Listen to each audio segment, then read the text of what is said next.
السلام عليكم. كي دايرين؟ لاباس عليكم؟ اش اخباركم؟ كنتمنىكم تكونوا كلكم بخير وعلى خير.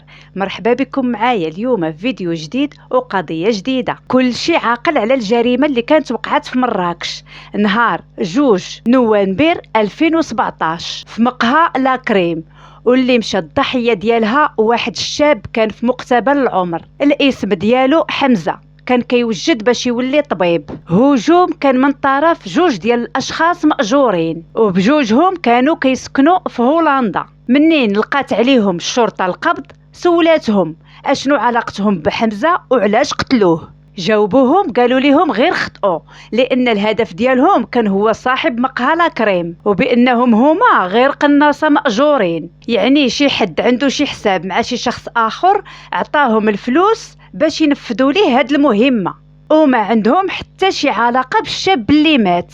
هنا الشرطه تبعات خيوط الجريمه حتى عرفات شكون هو الراس المدبر ليها، واللي هو رضوان الطاغي زعيم هاد العصابه. شكون هو رضوان الطاغي وكيفاش تكونات هاد العصابه وكيفاش الامن غادي يلقي عليهم القبض، وشنا هو الحكم اللي طبق على الافراد ديالها من بعد محاكمه دامت لمده 6 سنين.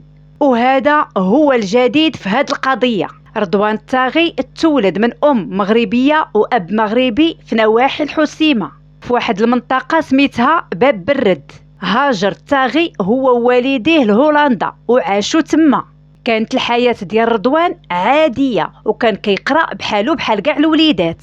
في سن 14 سنة لاحظ رضوان بأن الحالة المادية ديال العائلة ديالو غادة وكتدهور. بدا كيقلب على شي مصدر يجيب منه الفلوس. هنا غادي يتعاشر مع واحد العصابة ديال الكريساج والمخدرات، ولا حتى هو كيكريسي وكيبيع معاهم المخدرات، وفي نفس الوقت كيكمل الدراسه ديالو حتى خدا الباك. هنا الطاغي منين دخلوه الفلوس تبلا بالملاهي الليليه، حتى جا واحد النهار كان في واحد الملهى ليلي دابز مع شي واحد وضربوا بالقرعه للراس واحد الضربه خطيره. شدوه البوليس وتحكم عليه ب4 شهور ديال الحبس، وفي الحبس تعرف على شي مجرمين وتصاحب معاهم، وقرروا بانهم غادي يديروا فرقه بوحدهم وغيكونوا عصابه اللي سموها ملائكه الموت، عصابه ديال التجاره في المخدرات والاغتيالات.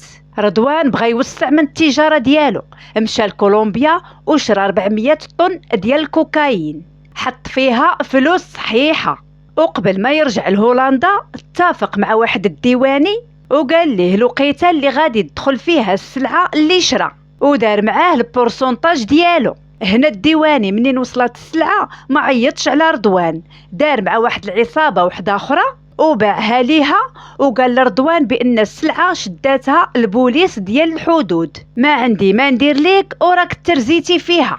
رضوان تيق الهضره اللي قال ليه الديواني، حتى لواحد النهار كيتصل به واحد من الافراد ديال العصابه ديالو وكيقول ليه راه الكوكايين اللي جبناه من كولومبيا كتبيعوا العصابه الفلانيه في هولندا.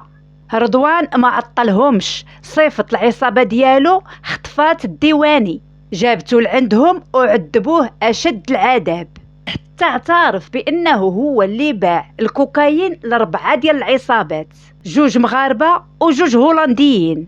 خلاه رضوان حتى عطاه الاسماء ديالهم وهو يقتله. رضوان بدا بالزعماء الهولنديين هما الاولين، قال لهم عطيوني الكوكايين ديالي ومريضنا ما عنده باس، ولكن منين ما بغاوش صيفط ليهم افراد من العصابه ديالو وقتلوهم. بقاو ليه غير 2 ديال الزعماء ديال العصابه المغاربه. اتصل بواحد من هادوك الزعماء، الزعيم ديال العصابه قال ليه انا ما كنتش عارف بان الكوكايين ديالك، تسنى عليا غير نبيع هاد السلعه هادي ناخد راس المال ديالي ونعطيك الارباح. قال لي حمزه صافي واخا، وسدوا هاد الملف بمره. اما زعيم العصابه المغربي اللي بقى، رضوان جاتو الخبار بانه هرب للمغرب وبانه هو صاحب مقهى لا كريم اللي كاينه في مراكش. وهنا باش اتفق مع هادوك 2 القناصه الهولنديين وعطاهم 50 مليون لواحد باش يمشيو للمغرب ويقتلوه. دخلوا هاد 2 للمقهى، بان ليهم صاحب المقهى جالس في واحد البلاصه، هما عقلوا غير على الكرسي فين كان جالس. خرجوا في حالهم، صاحب المقهى عاقبيهم وهو يهرب بحاله الكازا. منين خرجوا هاد الجوج هزوا الماطر ديالهم وجابوا السلاح، تقابلوا مع المقهى وبداو كيتيريو في القرطاس. واحد الشخص مات في البلاصه بجوج قرطاسات وتضربات، حتى واحد السيده كانت حداه بقرطاسه في كرشها. هاد الجوج منين تلقى عليهم القبض تصدموا منين عرفوا بان الشخص اللي قتلوه كان شخص عادي، هو الشاب حمزه اللي كان كيوجد باش يولي طبيب. مشى مسكين في الرجلين، ما عنده علاقه بهاد المافيا، حيت هما بقاو عاقلين غير على البلاصه فين كان جالس مول القهوه. هو غادر، حمزه جلس بلاصتو، خطئوا وتيراو فيه. من بعد مرور 6 سنين وبالضبط نهار 27 فبراير 2024 محكمة أمستردام بهولندا غتحكم على رضوان الطاغي بالمؤبد وعلى بعض أفراد العصابة بعقوبات سجنية كتراوح بين 29 سنة وشهرين وسنة و9 شهور. أما صاحب المقهى لاكريم فالمحكمة حجزات على جميع الأملاك ديالو. كنطلبوا الرحمة الحمزة، الله يرحمه ويرزقه الفردوس الأعلى إن شاء الله.